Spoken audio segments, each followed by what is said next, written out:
Good morning everybody. May God bless you. हम लोग पिछले वीडियो में गुरुत्वाकर्षण चैप्टर से कुछ सवाल बनाए थे और उसमें लास्ट में एक क्वेश्चन आप लोग को दिया गया था टास्क के रूप में। अगर आप लोग कोई बनाए हैं तो उसमें लाइएगा, और अगर नहीं बना पाए हैं या नहीं बनाए हैं तो देखिए उसका आंसर इसमें। क्वेश्चन था, पृथ्वी और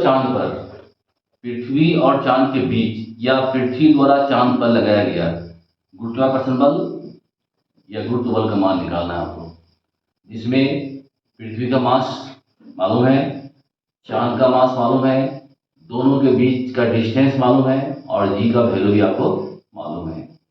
या दोनों वस्तु बड़ा बड़ा है, चांद भी बड़ा और पृथ्वी भी बड़ा है, निश्चित है कि दोनों के बीच जो बल लगेगा वो बड़ा बल लगेगा। निकालते हैं हम लोग जानते हैं F बराबर G इंटू M1 M2, एक M1 हो गया एक M2 हो गया बाई आर स्क्वायर। ये फॉर्मूला आपका F का। एगो पृथ्वी का मास हो गया, एगो चांद का मास हो गया और ये बीच का डिस्टेंस हो गया। आप उसको माना भी करके लिख सकते हैं कि माना पृथ्वी का द्रव्यमान M1, चांद का द्रव्यमान M2, दोनों के बीच की दूरी R, वो आप पर डिपेंड है। तो समझिए इसको। अब इसका वैल्यू उठाइए आप। जी का मान कितना होता है 6.7 या 6.67। जब भी उसका मैथ बनाते हैं हम लोग, आंकिक प्रश्न जिसको बोलते हैं हम लोग न्यूमेरिकल, तो 6.7 ही ले आता है कि संख्या छोटा होता है, गुना करने में सुविधा होती है। 6.7 हो गया, ये हो गया आपको। और M1 पृथ्वी का मास,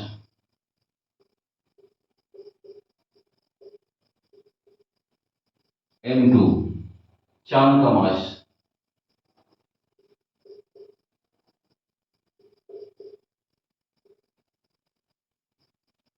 बाई आर स्क्वायर। आर कितना आपका है, देखिए आर का मान यहाँ है, ये किलोमीटर में है, इसको मीटर में चेंज करना ख्याल रखिएगा। इसको हम इसको 1000 से गुना करेंगे। 3.84 इंटू ये पॉइंट है आपका, यहाँ भी पॉइंट है, दिखाने पड़ता होगा, यहाँ पॉइंट है आपका, और यहाँ हो गया 10⁵ इंटू 10⁻3। इसका मतलब है 1000। किलोमीटर को आपने मीटर में चेंज किया है। और फॉर्मूला में क्या है आर स्क्वायर। इसमें आप समझिए कि आपका काम खत्म। अब केवल इसको सॉल्व करना है, ठीक है। वो मिला दिए फिर अब 6 इंटू 10⁻24, ये हो गया चांद का मास, ये हो गया डिस्टेंस, और इसको मीटर में चेंज किया आपने, स्क्वायर था दे दिए, जी का वैल्यू। अब देखिए सबसे पहले आप ये जो डिजिट है 6.7 6, और इसको ऐसा लिखिए पहले आप 6.7 इंटू 6 इंटू 7.4 इंटू, अब देखिए यहाँ -11 है, यहाँ 24 है, यहाँ 22 है, इस सब का जोड़ हो जाएगा। गुना में पावर जुड़ता है और बेस समान होता है तो जुड़ जाता है। तो 24 और 22 कितना हो गया आपको 46। 24 22 46 और 46 में आगे बढ़ जाएगा क्योंकि माइनस है, ये हो जाएगा 5 3 35। फिर समझिए 24 और 22 46, 11 चला गया 35, तो 10 पर पावर 35 हो गया यहाँ पर आपका। नीचे आइए, इसको आ जाए डबल लिखिए 3.84 ये पॉइंट है, पॉइंट। अब गुना देखिए आप ये अंदर में पावर जुड़ जाएगा आपका 5 और 3 8, 8 पर स्क्वायर हो जाएगा। यानी पावर पर अगर पावर होता है तो गुना हो जाता है आपका, तो कितना हो जाएगा आपको 10 पर पावर 16। यहाँ समझिए 10 पर पावर 5, 10 पर पावर 3 स्क्वायर, अंदर में कितना हो गया आपको 10 पर पावर 8, इसमें स्क्वायर है, स्क्वायर में स्क्वायर है आपका, ये एक पावर में पावर है तो ये हो जाएगा आपका गुना 10 पर पावर 16। ठीक है, अब देखिए अब पॉइंट को उड़ाते हैं हम लोग। यहाँ पॉइंट के बाद एक अंक, यहाँ भी एक अंक, 2 अंक हुआ, यहाँ 2 अंक 2 अंक 4 है। तो सबसे पहले आप इसको उड़ा दीजिए और इसका उड़ा दीजिए, 2 अंक तो खत्म, ये बचा आपके पास।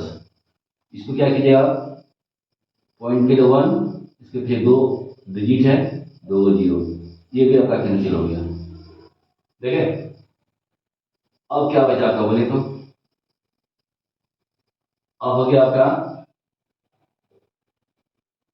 67 इंटू 6 इंटू 74 इंटू 10 पर पावर 35, नीचे हो गया आपका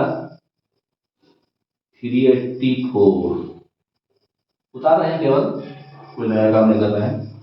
यहाँ हो गया 384, यहाँ पर 2 जीरो है, 2 जीरो इसमें कट जाएगा आपका, तो 16 में 2 चला जाएगा, 14 हो जाएगा, 10 पर पावर 14। ठीक है, पीछे देखिए ये दोनों हो गया, यहाँ पर ये 2 जीरो है, 2 जीरो घट गया इसमें, तो 16 में 2 गया 14। अब इसको हम लोग ऊपर उतारते हैं, 67 गुना 6 गुना 74 बाई 384, 384, यहाँ पर कितना था आपका 35 और यहाँ पर 14। ठीक है, मिला लीजिए आप लोग सब कोई। अब हम लोग इसको बाहर में गुणा कर लेंगे, देखिए बढ़िया से, देखिए गुणा करके गुना हो जाएगा आपका 29748, 29748, नीचे वाला गुना कर लीजिएगा, क्या क्या नीचे में आपका है 384 गुना 384, 147 456, ये गुना हो गया। ये भी हम लिख के गुना किए हैं, क्योंकि इतना बड़ा गुना याद नहीं रहता है किसी को। अब आइए यहाँ 10 पावर 35 14, ये जब ऊपर जाएगा तो ये घटेगा, भाग है ये, तो 35 में 14 घटाइए आप, 35 में 14 घटाइए, कितना हो जाएगा 1 2, क्या हो गया आपका 21, यहाँ लिख दीजिए आप 10 पर पावर 21। क्लियर, अब आपको इसको भाग देना है, बड़ा काम है, भाग हो जाएगा आपको, इसका होगा 0.2017, भाग दिया गया है इसको, ये बच गया आपको 10 पावर 21। अब देखिए, अब इसको साइंटिफिक नंबर लाना है, साइंटिफिक समझते हैं, एक डिजिट के बाद आपको पॉइंट देना है, एक डिजिट के बाद, यानी इस पॉइंट को यहां लाना है। हम पॉइंट का आगे पीछे वाला नियम हम लोग को बताएंगे। ये यहाँ जाएगा आपका 2.017, इसको यहाँ लाने से क्या होता है, दाएं तरफ गया, इसका मतलब कि आप इसको 10 गुना बढ़ाएं, एक डिजिट भागेगा दाएं तरफ तो 10 गुना बढ़ाएगा, यहाँ 10 गुना बढ़ाएं, यहाँ 10 गुना कम कीजिएगा, तब आपका सेम नंबर आएगा। 10 गुना कम करने मतलब एक पावर इसमें घटा दीजिए आप, ये हो गया आपका हो गया 2.01 और 7 भी लिख सकते हैं, 10 पर पावर 20, ये हो गया न्यूटन। 2.017 इंटू 10 पावर 20 न्यूटन, 7 नहीं लिखिएगा तो भी काम चलेगा, ये बहुत बड़ा बल है, यह एक बहुत बड़ा बल है। ठीक है, देखिए क्या नियम यहाँ पर है, पॉइंट को अगर दाएं घसकाना है तो पावर घटेगा, बाएं ले आना है तो पावर बढ़ेगा। जैसे देखिए आप मान लिया आपके पास 0.0000439 है, यहाँ पर 10 का पावर कुछ मान लिए, 12 मान लिए। अब हमको पॉइंट को यहाँ ले आना है, पॉइंट यहाँ ले आना है, तो कितना हुआ 1 2 3 4 लगेगा। आप क्या लगेगा यहाँ लिख दीजिए। अब यहाँ पर आप 4 घटा दीजिए, कितना हो गया आपका 10 पावर 8। किधर गया, दायां गया, दायां जाएगा तो पावर घटेगा, क्या लगेगा इस तरह से, दायां जाएगा तो पावर घटेगा। कितना घटेगा, जितना अंक जाएगा, जितना डिजिट 3 जाएगा तो 3 घटेगा, 4 जाएगा तो 4 घटेगा। इसे उल्टा दीजिएगा, मान लिया बायां आएगा तो पावर आपका बढ़ जाएगा। ठीक है,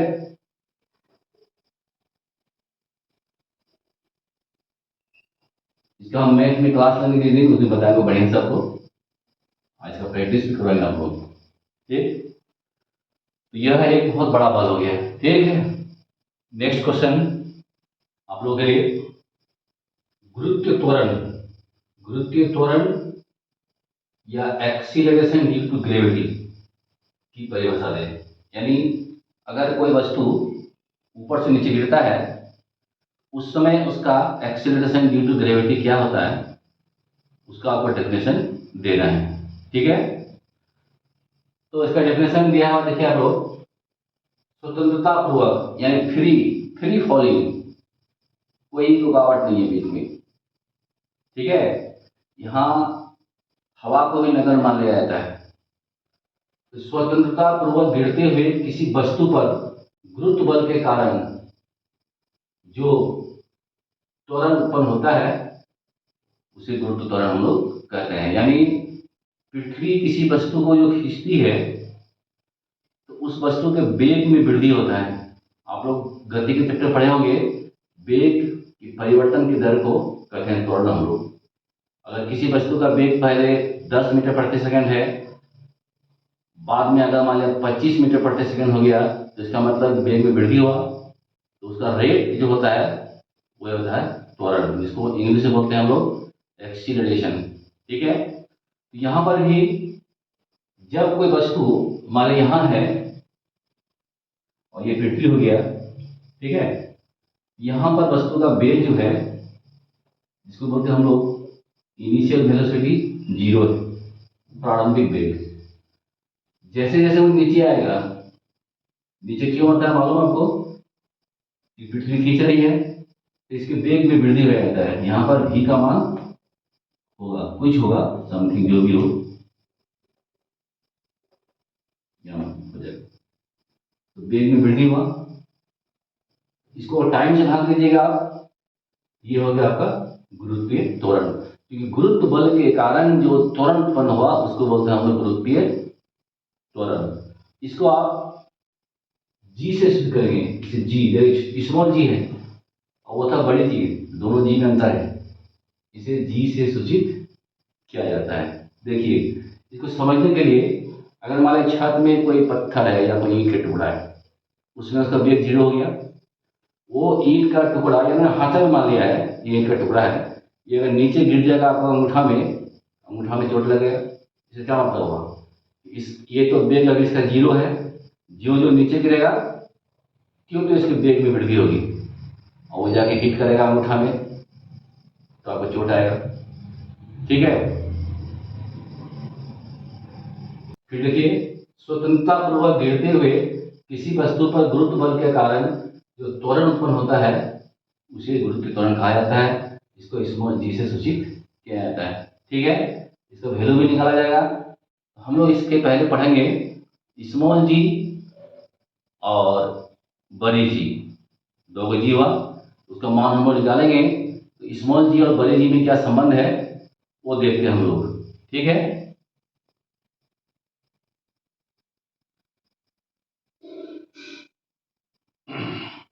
देखिए जी, कैपिटल जी और स्मॉल जी, ये हो गया नियतांक है, गुरुत्वाकर्षण नियतांक है ये हुआ गुरुत्व त्वरण। इसमें और इसमें क्या रिलेशन है वो आपको दिखाना है, ठीक है। माना पृथ्वी का द्रव्यमान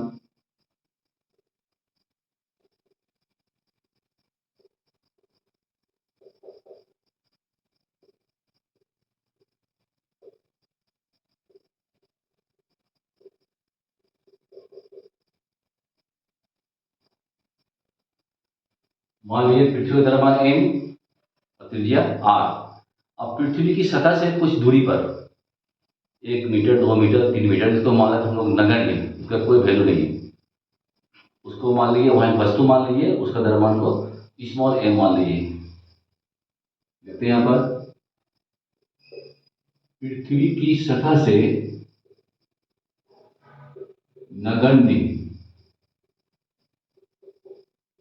ऊंचाई पर कोई वस्तु है जिसका द्रव्यमान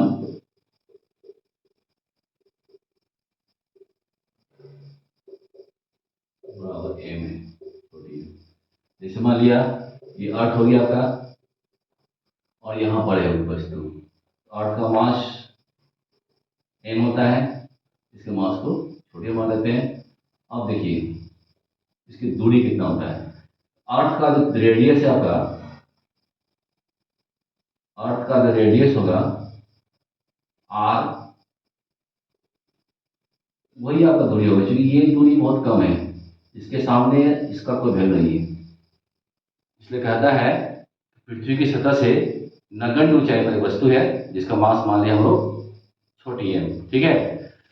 अब क्या फॉर्मूला है आपको मालूम है, F बराबर, अब जो है पृथ्वी जो है इस वस्तु को, यानी पृथ्वी और वस्तु के बीच जो बल लगता है आपका, उसको F मानते हैं हम लोग, उसको लिखिए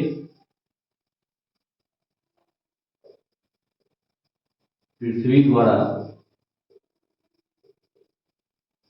वस्तु पर लगा गुरुत्व बल, इसको गुरुत्वाकर्षण बल भी कहते हैं, बराबर F है। F का क्या फॉर्मूला बोले तो G m1 m2 था, ये m1 के बदले m है और m2 के बदले स्मॉल m है, capital small by r square. ये हो गया आपका नंबर 1। ये फॉर्मूला आपको मालूम है, केवल उसी को उतारा गया है, ठीक है। ये हो गया पृथ्वी का मास, ये हो गया वस्तु का मास, ये हो गया इसका डिस्टेंस, ठीक। हालांकि यहाँ थोड़ा जुटेगा, r प्लस समथिंग होगा, इसको नगण्य मान लेते हैं पिछले मात्रा इसको। अब आगे चलते हैं हम लोग,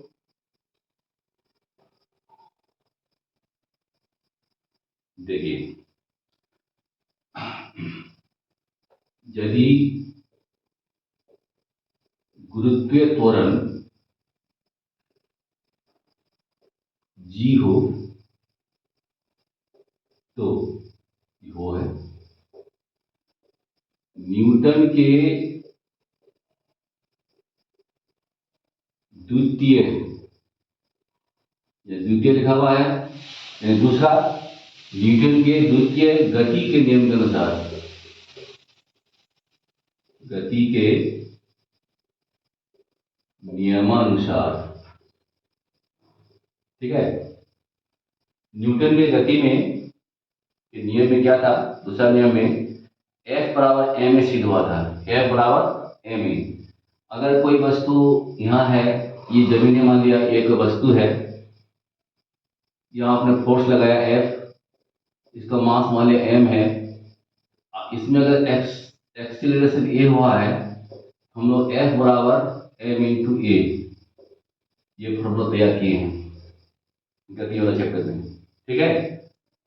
तो यहाँ F बराबर m ए है, यहाँ a का काम G कर रहा है, क्योंकि यहाँ वस्तु ऊपर से नीचे गिर रहा है, सेम प्रोसेस में आएगा।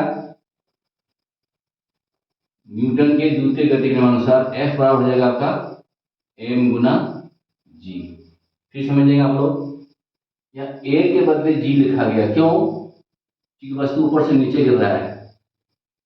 जब वस्तु सरल रेखा में होगा, ऐसे सीधा सीधी, उस समय एक्सीलरेशन को a लिखते हैं। जब वस्तु ऊपर से नीचे गिरेगा या नीचे से ऊपर जाएगा तो उस समय एक्सीलरेशन को g लिखते हैं। इसको कहते हैं हम लोग acceleration due to gravity, Hindi में गुरुत्व त्वरण। ठीक है, समझ गए आप लोग। इसको मान लिए 2 नंबर। 1 और 2 को मिलाइए तो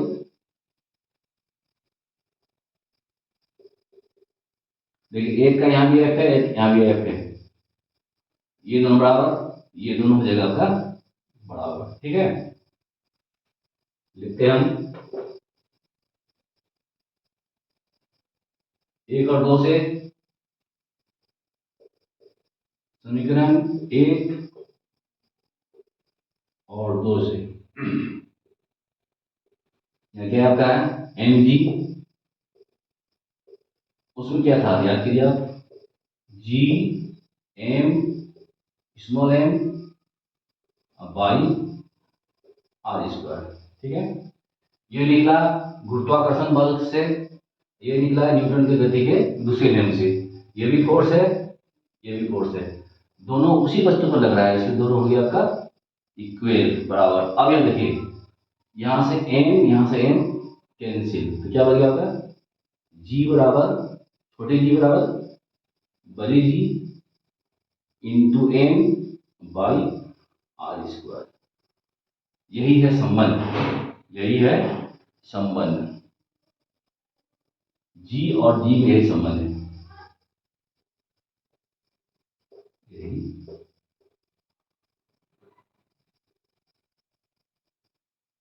यानी स्मॉल g बराबर बड़ी g m by r square.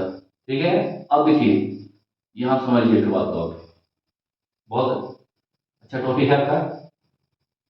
वस्तु के मास को हम लोग m माने थे, देख रहे हैं।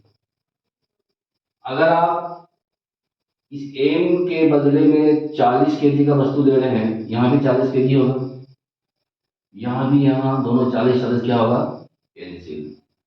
80 kg का वस्तु लीजिएगा तो भी कैंसिल हो जाएगा, 1 kg का लीजिएगा तो भी कैंसिल हो जाएगा। तो ये g का वैल्यू जो है वस्तु के मास पर डिपेंड नहीं करता है। आप कितना ही छोटा वस्तु ले लीजिए या कितना ही बड़ा वस्तु ले लीजिएगा, दोनों में सेम g लगेगा। मैंने एक्सीलरेशन ड्यू टू ग्रेविटी का जो वैल्यू होगा दोनों में सेम होगा, चाहे वो छोटा वस्तु हो या बड़ा वस्तु हो। इसी बात को गैलीलियो न्यूटन ये किया था, गैलीली यही बात किया था कि वो पीसा का जो टावर है, मीनार, उसी से वो नीचे पत्थर गिराया था, छोटा मास वाला और बड़ा मास वाला। देखा था क्या कि दोनों, छोटा पत्थर और बड़ा पत्थर, दोनों एक ही साथ गिरा था। इसका मतलब है इस पर जी का मान जो है वस्तु के मास पर डिपेंड नहीं है। इसी को बाद में सिद्ध किया था रॉबर्ट बॉयल ने, बिना हवा वाला ट्यूब में लेकर के। तो बाद में चर्चा करेंगे हम लोग। फिलहाल क्या सीखे आप लोग कि जी का वैल्यू जो है, यानी छोटी जी का वैल्यू वस्तु के मास पर डिपेंड नहीं है। किस पर डिपेंड है? बड़ी जी पृथ्वी का मास और पृथ्वी की त्रिज्या, ये इसका मान अगर बदलेगा तो जी का मान भी बदलेगा। यानी गुरुत्व त्वरण जो है, गुरुत्वाकर्षण नियतांक, पृथ्वी का द्रव्यमान और पृथ्वी की त्रिज्या पर डिपेंड है और वस्तु के मास पर डिपेंड नहीं है। ये क्वेश्चन पूछता है, याद रखिए आप लोग, बहुत अच्छा क्वेश्चन है। जी का वैल्यू जो है, यानी छोटी जी का वैल्यू लिए गए वस्तु के मास पर डिपेंड नहीं है। किस पर डिपेंड है? बड़ी जी गुरुत्वाकर्षण नियतांक, पृथ्वी का मास और पृथ्वी की त्रिज्या रेडियस, इस पर डिपेंड करता है। यहाँ वैल्यू चेंज होगा तो इसका मान भी बदलेगा। इसलिए पृथ्वी से जो जो नीचे ऊपर जाएगा अंतरिक्ष में, तो जी का मान कम होता है, बताएंगे बाद में। फिलहाल ये हो गया आपका, आगे चलते हैं हम लोग। अब है कि जी का मान निकालना सिखाता हूँ। गुरुत्व त्वरण का मान। क्वेश्चन दिया गया है पृथ्वी की सतह से नगण्य ऊंचाई से गिरती हुई, पृथ्वी की सतह से नगण्य ऊंचाई से गिरती हुई किसी वस्तु के गुरुत्व त्वरण यानी जी का मान निकालना है। जी, चलिए देखिए, हम जानते हैं कि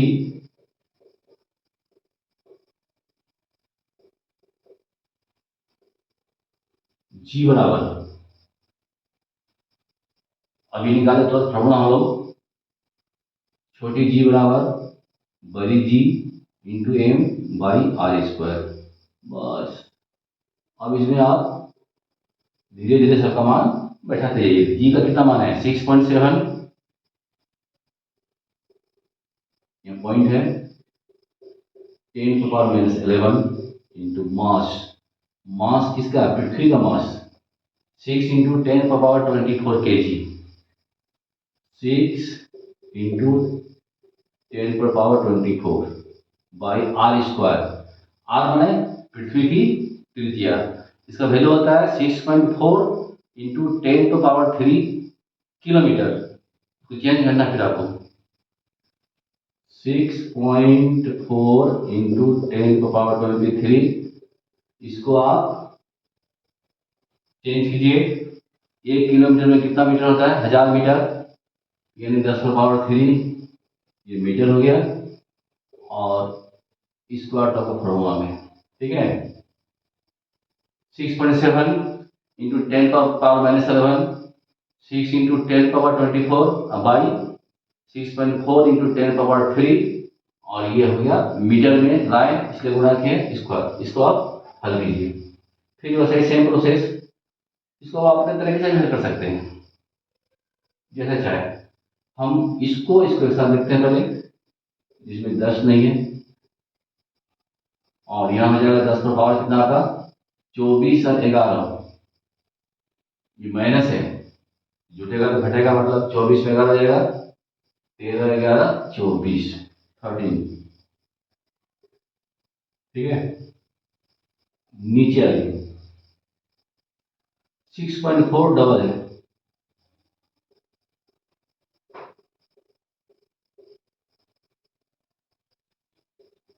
और यहाँ देखिए 10 पर, ये 3 और 3 6 जुड़ जाएगा, गुना है चूंकि, और 6 पर स्क्वायर है यानी पावर पर पावर है, क्या हो जाएगा गुना हो जाएगा, 6 गुना 12, या 10 पर पावर हो जाएगा 12। अब दशमलव बढ़ाइए तो एक पॉइंट तो यहाँ उड़ गया इससे आपका, इसको उड़ाने के लिए एक दिए, जीरो दिए, उड़ गया आपका, ठीक है। अब आपके पास क्या बचा है देखिए,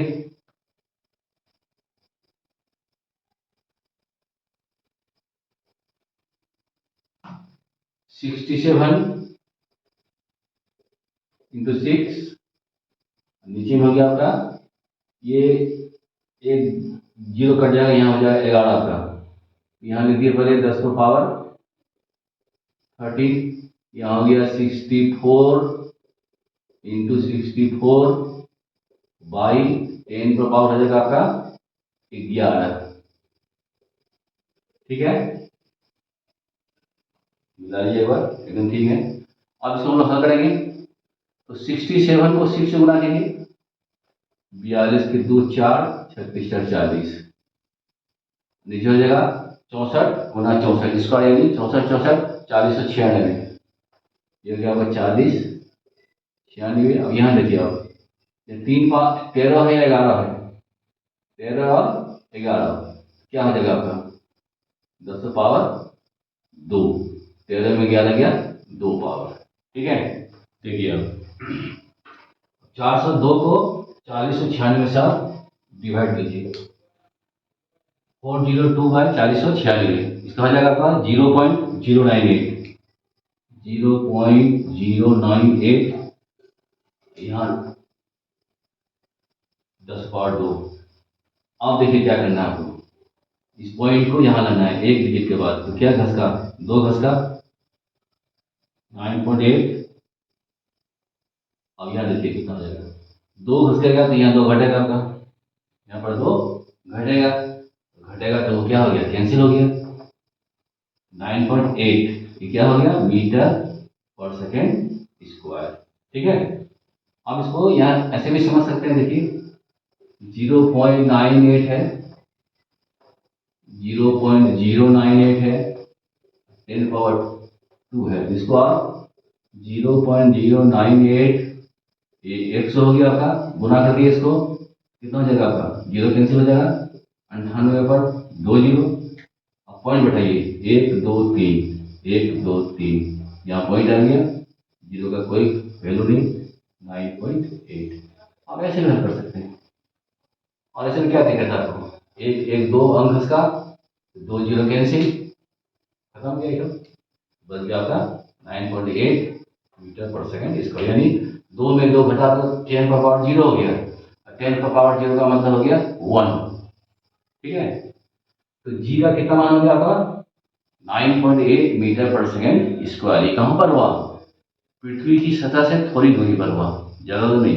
और बहुत ऊंचाई पर जाएंगे हम लोग अंतरिक्ष में, तो उसमें जी का मान 0 हो जाता है, क्योंकि जी ज्यों ज्यों ऊंचाई जाएंगे त्यों तो जी का मान कम होता है। ठीक है, तो आज हम लोग यहीं समाप्त करते हैं। अंत में एक बात आपसे कहना चाहता है, क्या कहना चाहता हूँ, अगर आपको मेरा वीडियो अच्छा लगता है तो लाइक शेयर एंड सब्सक्राइब करना नहीं भूलेंगे। ठीक है, तब तक आप मुस्कुराते रहिए।